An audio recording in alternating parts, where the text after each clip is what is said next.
kita bertemu kembali dalam acara Bincang Santai Ngopi Sore Tempo.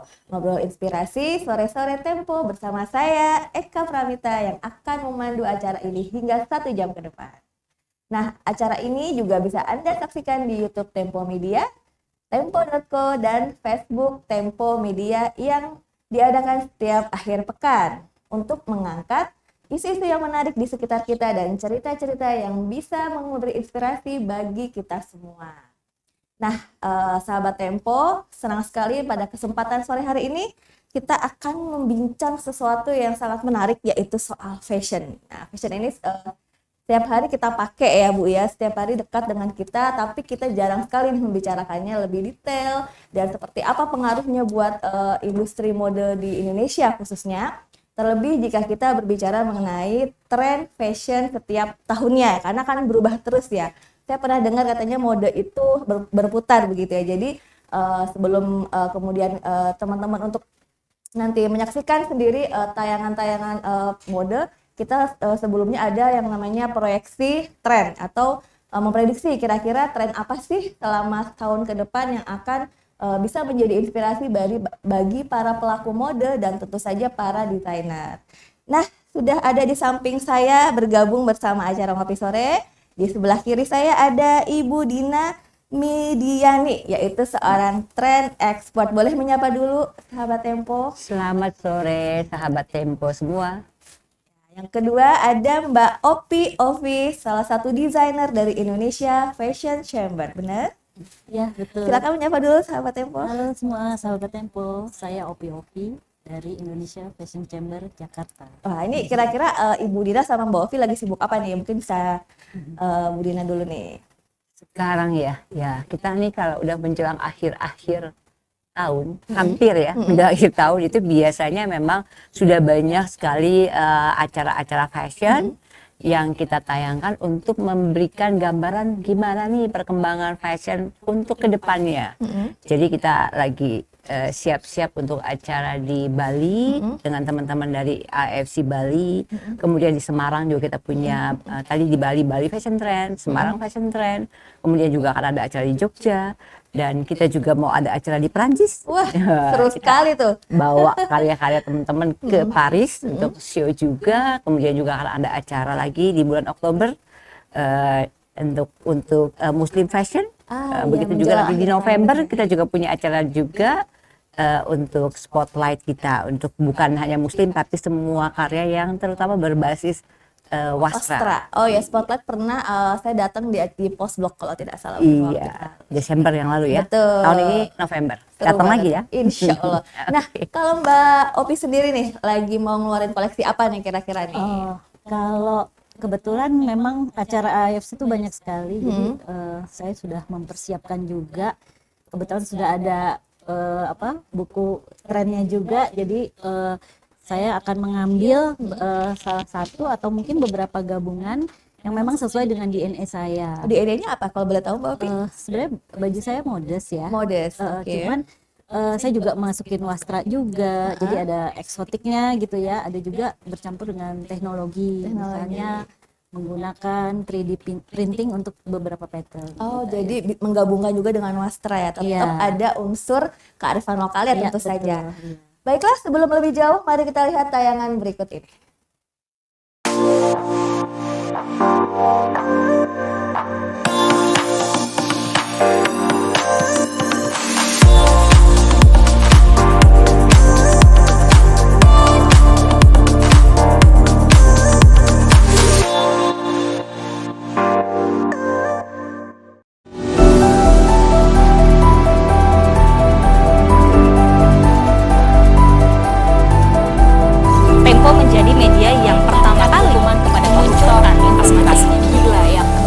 Pengesahan RKUHP ini memang tak hanya membuat was-was.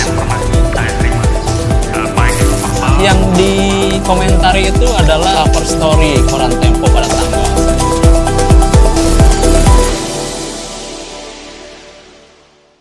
Nah, kalau gitu langsung kita mulai aja ya Bu Dina. Bu Dina, aku penasaran nih, kan banyak yang bilang sebelum kita mengikuti tren begitu kan ada baiknya katanya sih paham dulu nih panduan tren yang sebenarnya berkembang di Indonesia itu apa aja sih, alih-alih kita nanti ngikutin nih mode malah jatuhnya jadi misalnya nggak sesuai dengan karakter atau kepribadian kita. Nah mungkin Ibu Dina bisa eksplor lagi lebih jauh. Silakan Ibu. Oke, kebetulan memang kami dari Indonesia Fashion Chamber itu punya acuan brand yang kita share untuk bukan cuma untuk anggota tapi untuk seluruh pelaku fashion ya. Namanya Fashion Trend Forecasting untuk tahun 2024 dan 2025. Yeay. Nah, kita sebenarnya mengamatinya itu mulai dari apa sih yang terjadi secara global.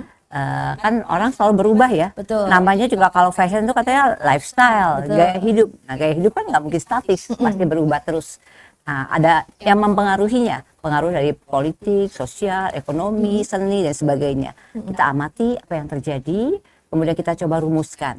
Nah, untuk fashion trend kali ini, fashion trend forecasting kali ini kita sudah mengeluarkan temanya itu adalah resilient. Refill ya. Jadi kalau kita ngomong-ngomong resilient itu maksudnya apa ya? Apa tuh Bu? Kita sebenarnya kan ada satu konsep pandangan baru yang terbentuk karena kita melihat nih fenomena sekarang. Kita bisa bilang kita sekarang ini selalu terhubung dengan semua informasi. Betul. Bahkan banyak banget. Nah, coba setiap hari pasti semua pegang handphone, Pasti. lihat data dari TikTok lah, dari apa semua ya, termasuk dari podcastnya Tempo Iya. nanti ya kan pasti kita harus pengen tahu terus. Nah dengan banyaknya informasi itu kadang-kadang kita merasa kebanyakan bertubi-tubi. Betul, Ya nggak? betul. Mungkin kalau kita turutin bisa-bisa kita nggak ngapa-ngapain, cuma cari Iya, berita iya. terus ya. Nah dari konsep yang bertubi-tubi info tadi ada beberapa respon dari kelompok-kelompok masyarakat. Ada yang karena informasi begitu banyak, kayaknya mesti berubah terus, dia akhirnya aduh kayaknya capek nih kalau berubah terus. Saya mau kembali lagi kepada filosofi lama, kepada tradisi, kepada budaya lama. Nah, kelompok ini yang kembali lagi pada filosofi lama tapi otomatis tetap dengan gaya yang kekinian ya. Itu kita sebut temanya ini adalah heritage. Heritage. Jadi mengacu kepada budaya-budaya lama, diangkat kembali, filosofi lama. Jadi banyak sekali bermain dengan wastra, bermain dengan budaya, dalam tampilan yang lebih kontemporer pastinya. Iya. Itu. Ada lagi kelompok lain. Apa itu? Kelompok lain yang oke, tetap sih senang dengan yang lokal, tapi kita mau lebih fun nih, yang lebih seru, lebih ekspresif gitu ya. Nah, tema yang kedua ini kita sebutnya adalah fusion. Nah, jadi gabungan macam-macam cita rasa budaya dan sebagainya dengan gaya yang lebih energik, lebih fun. Salah satunya nanti kita akan lihat karya dari Opi dengan tema yang fusion. Tentu saja nanti akan ditayangkan juga ya. Betul Betul. gitu. Masih ada dua lagi. Apa Tapi lagi mungkin tuh, Bu? kita lihat dulu yang ini apa? Boleh kita lihat dulu, ya karya yang dua dulu, yang dua tema ini ya. heritage sama yang- Ada karya dari teman-teman kita nih. Mungkin nanti Opi bisa cerita nih, kita Iya, lihat dulu penasaran nih. tayangannya. Coba kita lihat tayangannya.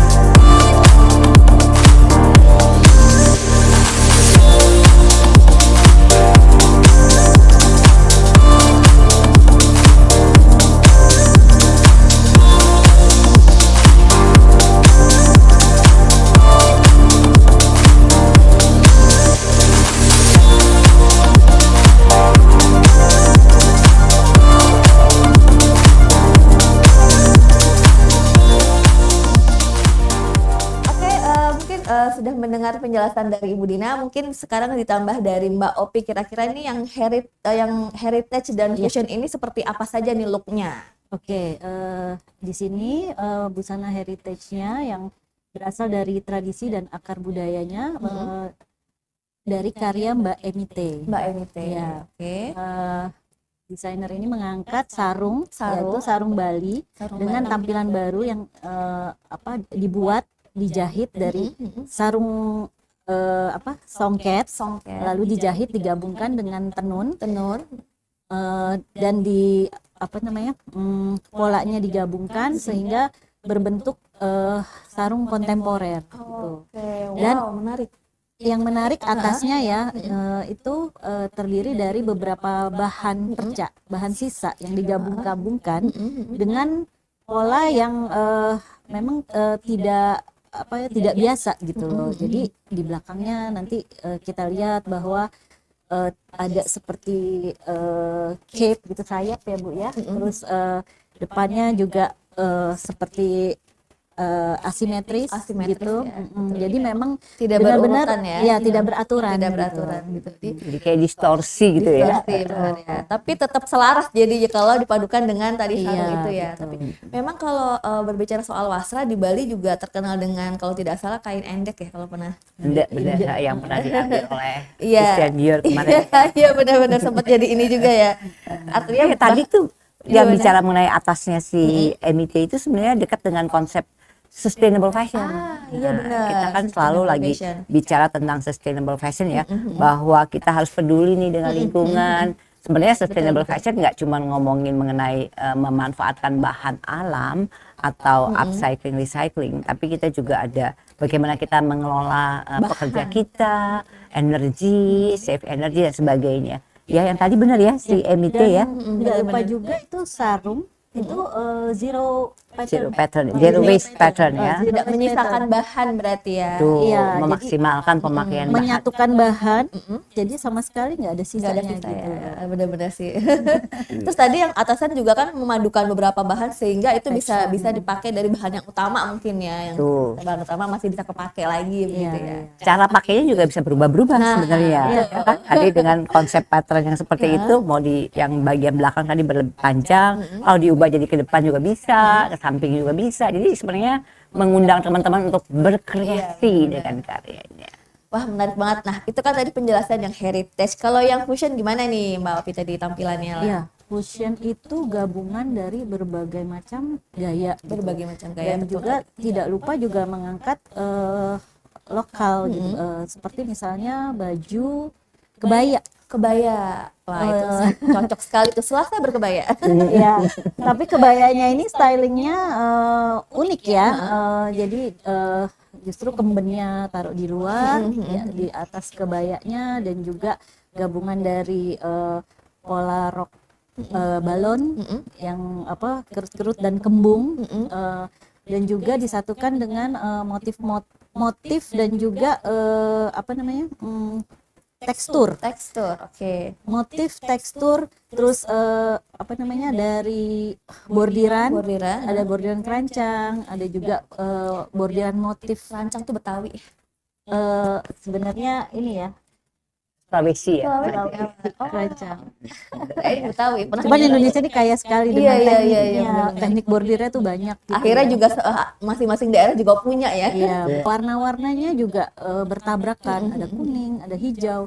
Terus tekniknya juga ada makram, ada rajut, dan juga teksturnya berbagai macam, bahan-bahannya dari katun, terus ada efek smoke-nya. Ya, Berarti seperti itu. memang benar seperti yang Bu Dina bilang tadi, campur-campur ya semua gaya.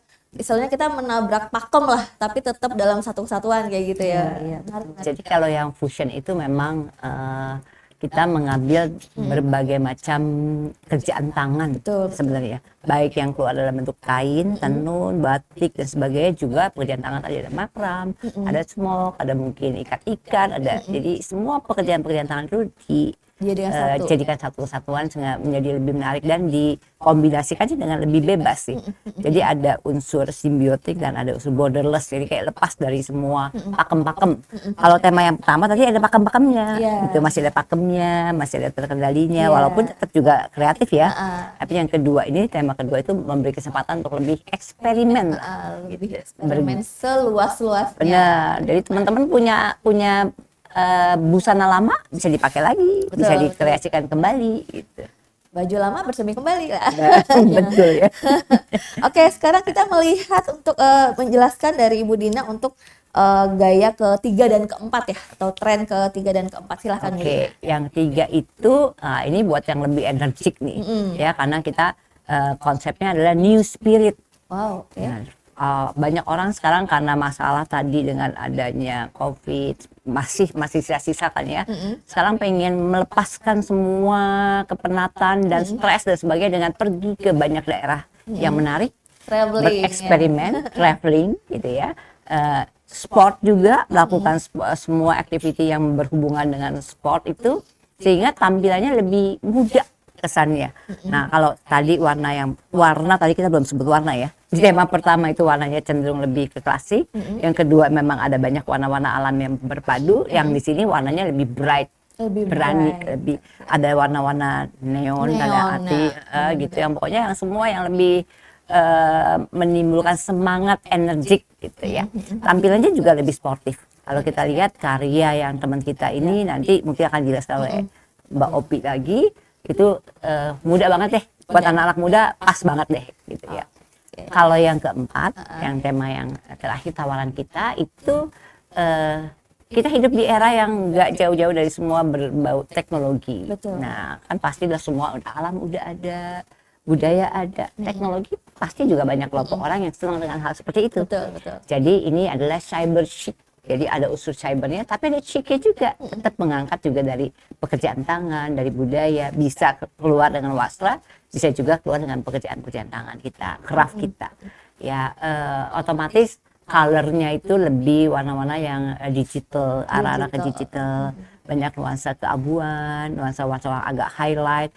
Banyak juga bermain dengan teknologi, kesan-kesan berteknologi dalam arti mungkin finishingnya, efek warnanya, bahannya gitu.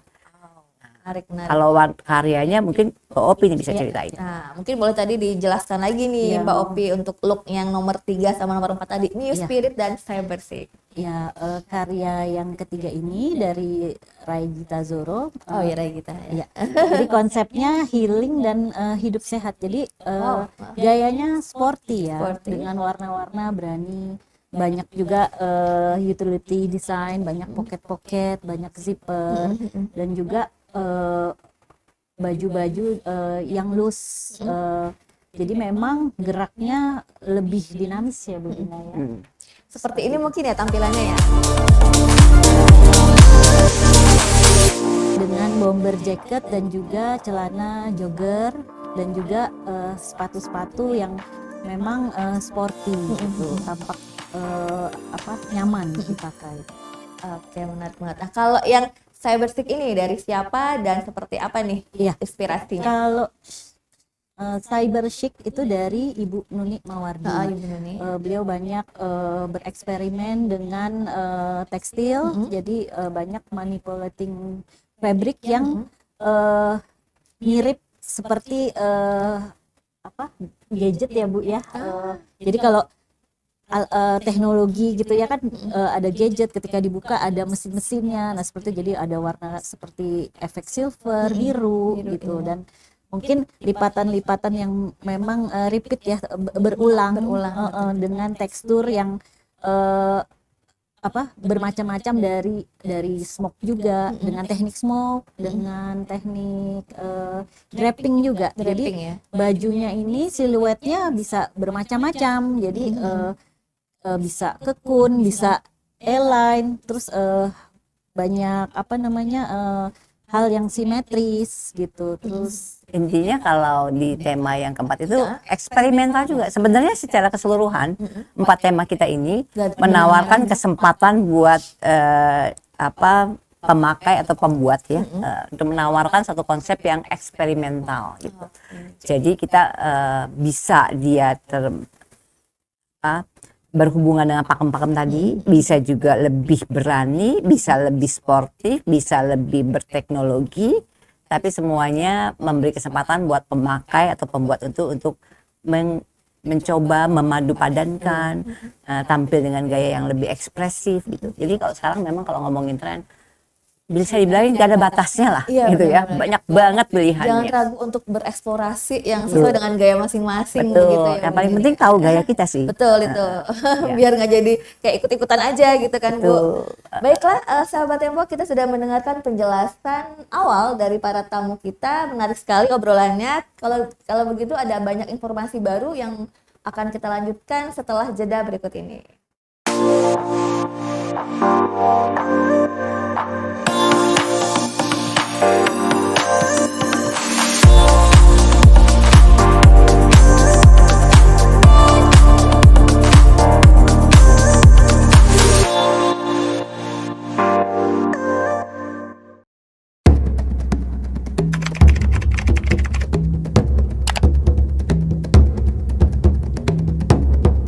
Kalau soal korupsi, orang keuangannya kan ada. Saya ini gini-gini Ustaz. Saya akan mengunjungi Ukraina. Jadi memang kuartal kedua ini akan sangat berat sekali. Ini panitia rakyat. Saya juga rakyat.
Sahabat Tempo, bertemu lagi dengan saya Eka Pramita. Sekarang kita berkesempatan untuk bertanya lebih detail lagi nih dengan Ibu Dina mengenai tren fashion yang nggak lepas dari warna yang menjadi highlight nih. Karena beberapa, kalau sempat kemarin saya beberapa kali liputan fashion, itu banyak desainer yang menampilkan warna hijau emerald nih. Nah, apakah warna itu menjadi salah satu warna yang akan di highlight tahun ini, atau ada warna lain nih yang kira-kira akan menjadi primadona? Nah, mungkin Bu Dina bisa menjelaskan. Oke.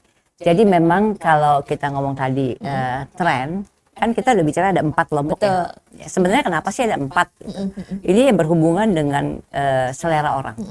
Karena setiap orang kan punya gaya masing-masing dan punya selera masing-masing, ya kan. Ada orang yang senang dengan sesuatu yang berbau alami, ada yang senang dengan yang berbau teknologi, ada yang senang dengan budaya, ada yang senang dengan gaya yang sangat feminin, ada yang sangat sportif, banyak banget gitu.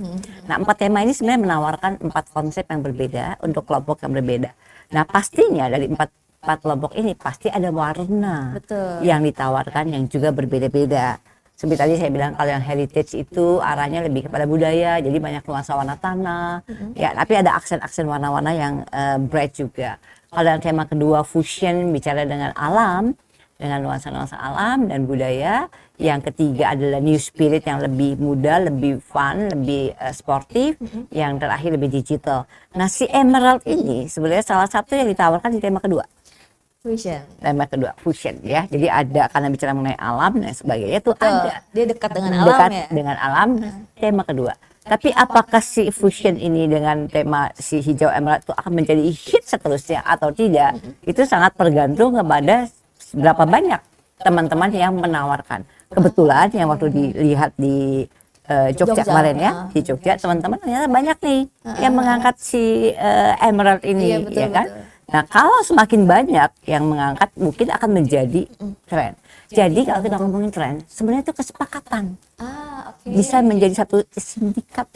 Sindikat ya, Sebenarnya kita oke. bisa nih. Kalau kita mau, ayo kita mau angkat Ndek Bali misalnya ya. Iya. Ndek nih udah diangkat kemarin dari desainer internasional. Yuk kita sama-sama yuk angkat lagi si Ndek supaya dia seluruh dunia jadi bisa tahu tentang Ndek. Bisa tuh. Ya, atau warna apa nih yang kita mau angkat. Nah, itu perlu kesepakatan kita. ya, Kita mendorong satu produk tertentu atau warna tertentu atau desain gaya tertentu menjadi hit, seperti misalnya tadi ada kebaya, ada sarung, ada apa lagi yang lain yang kita bisa angkat, gitu jawabannya. Jadi masih tanda kutip emerald itu, tapi dia memang termasuk salah satu yang ditawarkan Yang ditawarkan. dari Yang lain 4 ada tema lagi? tadi. Selain Ada banyak tadi kan yang tadi saya bilang ya, bicara mengenai nuansa terakota. terakota. Yang Itu masih ya, iya, terakota itu ya. yang tema pertama tuh banyak ke sana ya. Kemudian kalau yang di spirit tadi, yang di new spirit itu ada shocking pink, Shocking pink, fuchsia. ada warna-warna Lime. orange yang light ini banget ya. Terus kalau di tema yang keempat itu ada sky blue dan ada abu juga. Jadi ada banyak sih pilihannya. Sebenarnya teman-teman kalau mau tahu lebih lanjut, kita udah punya loh linknya. Coba silahkan sebutin Bu Dina. Iya, linknya kita nanti bisa dicek di sini, tampilannya ini udah ada nih. Oke, Iya. menarik banget. Tapi memang kalau bicara soal hijau emerald nih, kembali lagi saya melihat kemarin ketika dipadukan dengan lurik itu jadinya grande Keren ya? banget. Iya, jadi kayak karena hijau emerald itu kan nggak terlalu hijau-hijau botol banget, juga nggak terlalu terang banget. Dia kayak sedang-sedang aja gitu Dan cocok juga untuk kulit-kulitnya betul Indonesia ya. digabungin Bisa sama masuk tenun ya. oke, sama lurik oke. Nah, sebenarnya balik lagi ke tadi ke lurik dan sebagainya ya. Sebenarnya kita tuh punya kekayaan luar biasa dari wastra kita. Ada batik, tenun, lurik dan semuanya dengan warna yang juga sangat kaya. Iya, betul. Jadi pilihan untuk bisa dikombinasikan seperti tadi antaranya ada hijau emerald itu ya terbuka banget gitu, dan itu bisa memberikan satu gaya yang berbeda dengan international style. Kalau international style kan mereka nggak kenal wastranya. Iya, Kalau betul. kita kan menjadi lebih menarik pada saat digabungkan dengan wastra, jadi lebih keren gitu ya, kelihatan warnanya jadi lebih keluar. Dan mereka juga dari yang teman-teman di luar negeri jadi penasaran itu bahan apa ya, kok unik gitu. Apa istilahnya Indonesia tuh punya kayak uniqueness-nya lah yang apa istilahnya yang nggak ada di negara lain gitu kan. Menarik sekali sih. Iya. Nah, sekarang kita beralih ke Mbak Opi nih, berbicara mengenai makin beragamnya tren yang muncul nih Mbak Opi. Bagaimana sih sebaiknya para desainer mengembangkan produknya nih? Karena kan satu sisi desainer punya idealisme sendiri nih. Aku pengen membuat karya seperti ini misalnya, tapi di sisi lain juga ada permintaan pasar. Nah, bagaimana sih supaya balance gitu Mbak Opi? Oke. Kalau tren sendiri kan memang ditawarkan bukan semata-mata harus benar-benar kita tiru gitu. Betul. Balik lagi ke DNA kita gitu. Kalau memang misalnya ada yang feminin ya, terus dia hanya baju casual. Mungkin ada beberapa detail saja yang diambil, jadi nggak usah bajunya tuh misalnya benar-benar yang avant-garde, semuanya harus detailing dari atas ke bawah seperti apa. Tapi ambil aja salah satu, taruh di di polanya gitu ya, misalnya di tangan atau hanya di cuff gitu. Jadi saya rasa tren itu bisa gitu kita adaptasi untuk para desainer, jadi nggak terlalu sulit tiba-tiba merubah desain kita sebelumnya gitu. Jadi kan kadang wah gimana nih kayaknya nggak bisa diaplikasikan, malah jadi berat bajunya. Sebenarnya nggak gitu juga. Jadi bagaimana desainer itu dengan baik menerjemahkan tren tersebut gitu sehingga memang bisa diterima. Dari warna pun misalnya kan nggak bisa kaget juga, misalnya kita bermain dengan warna-warna soft terus tiba-tiba kita keluar dengan warna benar-benar ceria yang apa ya kayaknya Ngejeder banget gitu. Kaget ya. gitu kan. Jadi semua itu bertahap. Kalaupun misalnya dalam setahun kan kita punya beberapa koleksi ya. Mungkin di awal tahun warnanya soft, kalaupun mau bergradasi ke warna yang terang mungkin nanti bertahap gitu, dari hanya sekedar detail, list, lama-lama berubah. Jadi di akhir tahun pun kita bisa mix and match, gayanya tuh akan lebih banyak lagi. Bahkan yang keluar duluan juga bisa digabungin lagi Iya. sama yang baru begitu ya. Betul. Nah, berbicara lagi kembali soal tren kolaborasi ini, kan sering banget kalau kita lihat di pekan mode begitu ya, ada banyak desainer yang berkolaborasi dengan desainer yang lain dan juga jenama yang lain begitu. Nah, itu bagaimana sih Mbak Opi sebagai desainer melihatnya? Apakah emang sudah sepenting itu nih kita kolaborasi di setiap kali tampilan di panggung fashion misalnya? Itu penting banget ya kolaborasi itu, dan itu adalah salah satu dari sustainable life ya Bu ya. Jadi dan kebetulan brand saya sendiri memang selalu kolaborasi Oke. dengan UMKM misalnya, dengan sepatu, Sepatu. dengan misalnya dengan pendidikan. Kayak 3D print itu saya memang bekerja sama dengan desainer produk. Oh, oke. Rata-rata semua desainer produk, terus dari produk kulit, produk misalnya tadi knit juga ya, rajutan. Jadi memang kita harus udah ke situ gitu loh Mbak. Nggak bisa kita sendiri. Terus apalagi kita dengan gaya kita yang misalnya kita senang bereksperimen, itu nggak mungkin kita nggak berkolaborasi karena kita nggak mungkin bisa sendiri. Benar-benar Jadi, keterbatasan juga ya. Terbatas banget. Iya. Kayak kemarin saya lihat di Jogja Fashion Trend itu jadi ada produk kebaya, dia berkolaborasi dengan kain batik. Yang kebaya itu dari bludru gitu, jadi mewah gitu. Terus apa namanya, kain batiknya tuh kain-kain batik ala-ala keraton gitu. Jadi wah keren banget tuh kalau ketemu sama kain bludru gitu ya. Oke, baiklah sahabat Tempo, perbincangan kita semakin menarik, tapi kita mesti break dulu sejenak untuk mendinginkan suasana.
Bertemu lagi dengan saya Eka Pramita. Kita masuk ke segmen ketiga yang merupakan segmen terakhir dari perbincangan kita yang ternyata menarik sekali nih. Kalau ngomongin fashion memang tidak ada habisnya ya Bu Dina ya.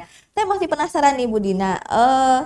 Kan tadi Ibu sempat meng-highlight soal wastra Nusantara. Nah, bagaimana sih sebenarnya wastra Nusantara itu bisa mempengaruhi tren fashion pada tahun-tahun yang akan datang? Karena kan gini, ada yang kalau misalnya kita memperhatikan para pengamat budaya gitu ya, kalau misalnya mau pakai wastra itu tetap ada pakemnya nih. Karena ada beberapa kain yang kayaknya dia nggak boleh kalau terbalik aja motifnya udah lain artinya gitu. Nah, itu bagaimana pendapat Bu Dina?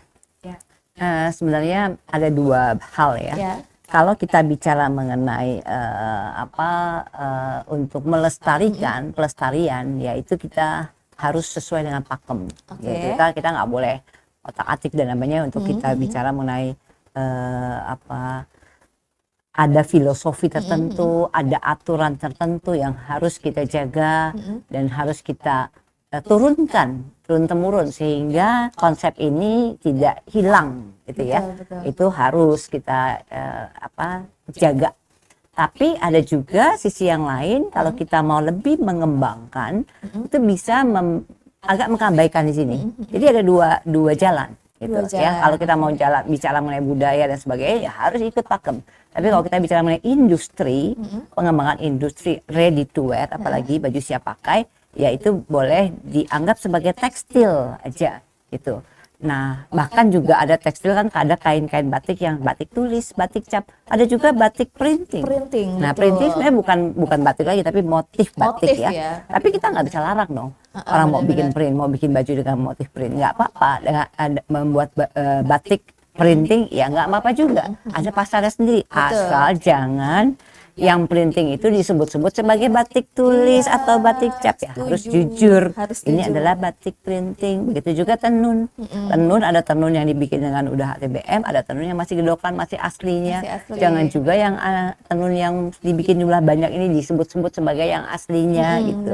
Itu yang paling penting. Bagaimana kita menempatkan semua pada porsinya masing-masing dan kita bisa mengembangkan. Karena kalau kita bisa memakai semua kain-kain tadi ya wastra entah yang asli atau yang sudah menjadi turunan-turunannya itu kan kita membudayakan, menyebarluaskan, menginformasikan lebih banyak lagi sehingga banyak orang yang tadinya mungkin nggak tahu ini apa sih maksudnya dari mana sih gitu kan. Nah tapi kalau kita udah lebih menyebarluaskan dan memakai dan menyebarluaskan jadi orang lebih mengerti. Pada akhirnya kan kalau mungkin orang memulainya dengan memakai tadi motif printing, tapi kalau dia begitu datang dia melihat yang batik yang tulis misalnya, dia bisa lihat oh bedanya di mana dan dia akan lebih menghargai hal seperti itu. Mungkin yang kolektor atau yang memang mencintai wastra gitu ya. Nah intinya bagus banget kalau kita bisa memanfaatkan sebanyak mungkin wastra. Dan dalam tren kali ini, tren kita itu memang basisnya banyak mengangkat dari lokal. Iya, betul, gitu. betul. Inspirasi lokal itu bisa memberikan keunikan buat kita. Karena kalau enggak kan kita ngomong tren, oke, kita mengacu kepada tren internasional. Global misalnya. Global. Ya kalau kita sama juga dengan yang global, bedanya apa? Ngapain juga orang ambil sama kita gitu ya. Keunikannya apa? Tapi kalau kita bisa mengangkat ada wastranya loh, ada uniknya loh, kita beda loh. Nah ini kan menjadi satu yang lebih pilihan yang lain gitu ya. Itu akan memberikan satu kesempatan buat kita tampil beda, tampil lebih unik. Tetap ada menonjolkan identitas kita ya. Bisa bersaing lah dengan itu ya. Betul. Dan sepertinya Indonesia optimis ya untuk terus bersaing di pasar global ya Bu Nina ya. Harus. Kata kita mau jadi pusat mode dunia. Iya. Tahun Makanya kita bikin tren sebenarnya gitu loh, ada hubungannya. Ya. Soalnya kita bilang kita mau jadi pusat mode dunia. Salah satu pusat mode dunia. Udah lewat sih tahunnya. Belum ya? 2025 katanya. Salah satu pusat mode dunia. Nah, kalau kita terus kita mesti lihat trennya ke depan, lihat dulu ke Perancis, lihat dulu ke sana gitu. Namanya kita follower dong, Iya, ya enggak? benar. Makanya kita bikin trend forecasting sendiri supaya kita bisa jadi acuan nih. Kalau bisa nih tren kita ini diikuti sama orang luar gitu.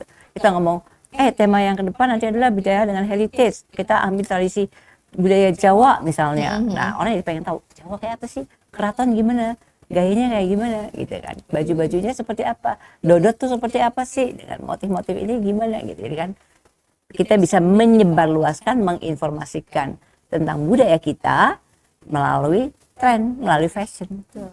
Jadi trendsetter katanya ya Bu ya. Betul. Kemarin sempat ramai juga di TikTok ada istilah cewek kue, cewek mamba, cewek bumi. Nah itu kalau dipadukan dengan wastra juga menarik loh saya rasa Bu. Ya ini kayaknya Opi yang dijawab. Silakan ya Mbak Opi. Itu sempat Keren rame banget kan? ya, kayak- Sempat rame ya. Ya, kayak mamba gitu ya. Kebetulan saya juga pencinta monokrom. Monokrom. Ya, jadi Itu yang dipakai sekarang. Ya kebetulan ini juga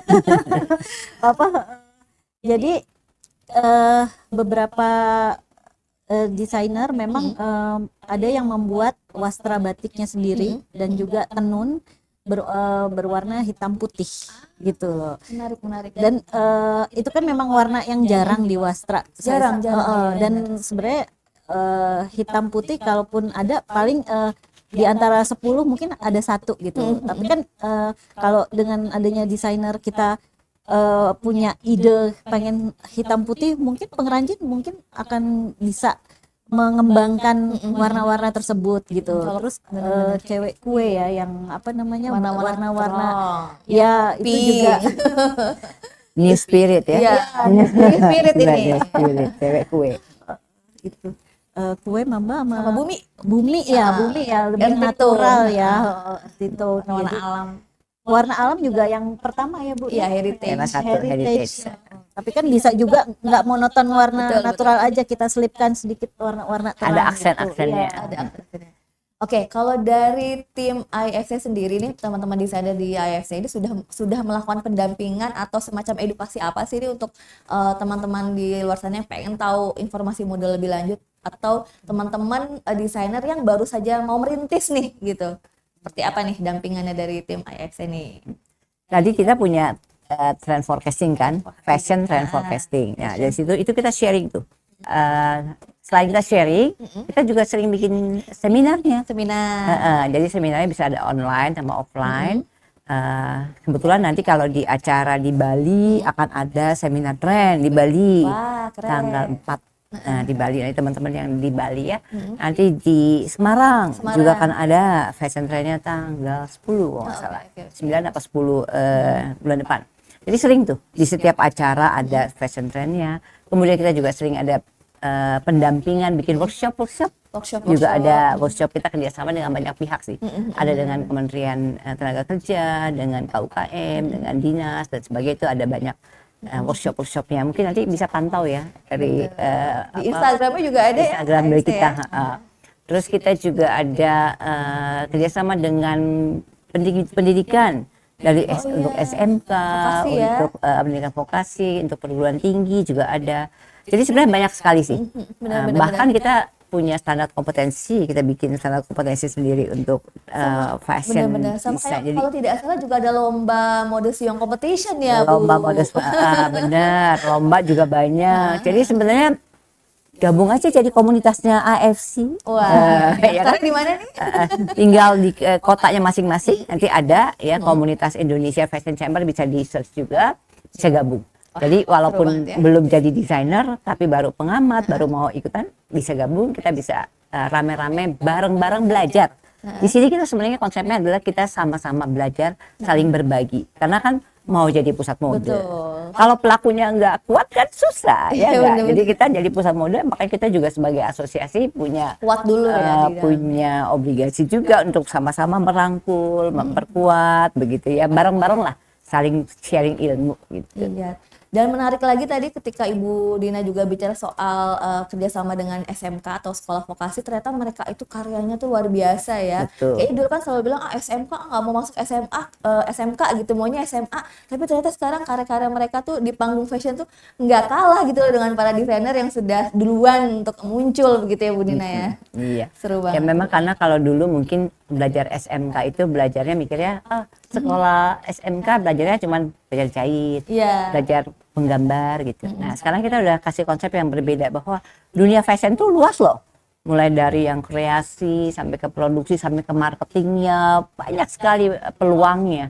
Nah jadi teman-teman yang dari SMK atau sekolah mode lain, lapangan kerjanya banyak banget. Ya jadi nggak cuman sekedar menjahit atau bikin pola, karena kan ada konsepnya, ada bagaimana memarketingkannya, bagaimana memperagakan, juga ada ya Iya, kan, benar-benar. juga untuk bagaimana memasarkannya. Jadi banyak sekali sih peluang-peluangnya. Menarik deh pokoknya sore kalau semakin belajar menarik fashion. sampai kopinya habis ya Bu ya. Oke, baiklah, kita sudah tiba di penghujung acara. Sudah banyak sekali insight dari para narasumber kita yang dengan senang hati ya menyampaikan apa yang menjadi kegiatannya selama ini. Nah, sebelum kita tutup mungkin ada sedikit closing statement dari teman-teman yang ada di sini, dimulai dari Mbak Opi dulu, silahkan. Buat teman-teman yang memang berminat di fashion dan yang memang sudah menggeluti fashion sebagai fashion designer, yuk kita sama-sama mengangkat fashion trend kita sendiri, mengangkat budaya dan produk lokal kita agar lebih global, mendunia. Gitu. Yeay, keren. Oke, selanjutnya silakan Bu Dina. Oke, fashion adalah gaya hidup, dan gaya hidup itu selalu berubah sesuai dengan masanya. Nah, kita ini sebagai penikmat fashion atau produsen fashion, baik desainer atau pembuat wastra atau aksesoris atau apapun ya, kita bisa ikut berperan loh dalam perubahan ini. Yuk bareng-bareng kita bersatu, kita ciptakan satu tren biar kita menjadi trendsetter dan Indonesia bisa mencapai cita-citanya tadi mau jadi salah satu pusat mode dunia. Amin. Amin. Semoga terwujud ya Ibu, Mbak Obi. Semoga. Oke, baiklah kalau begitu terima kasih banyak sahabat Tempo yang sudah menyaksikan dalam talk show seru kali ini di Ngopi Sore Tempo. Tadi saya sedikit memberikan highlight gitu ya dari obrolan kita pada sore hari ini, bahwa ada 4 tren fashion yang ditawarkan oleh Trend Forecasting 2024 untuk fashion ya Ibu Dina. Ada heritage, ada fusion, ada new spirit, dan cyber chic. Nah, keempat tren ini akan menjadi inspirasi bagi para pelaku dan desainer gitu ya Bu ya. Dan harapannya semoga dengan obrolan sore hari ini dari sahabat Tempo juga bisa mengambil inspirasi bahwa bergayalah sesuai dengan gaya kita masing-masing dengan tetap membawa identitas Indonesia. Sampai di sini kami temani para sahabat Tempo. Jangan lupa selalu kunjungi website Tempo Media Group, tempo.co, serta selalu membaca majalah Tempo setiap minggu dan juga koran Tempo versi digital yang bisa di-download di App Store atau Play Store Tempo Media untuk mencari informasi berita terupdate serta acara Tempo selanjutnya. Akhir kata, saya Eka Pramita beserta seluruh kerabat kru yang bertugas pamit undur diri dan sampai jumpa. Ngopi dulu dong. Ngopi dulu. Ngopi dulu. Terima kasih loh Bu Nina, Bu Mbak Opi.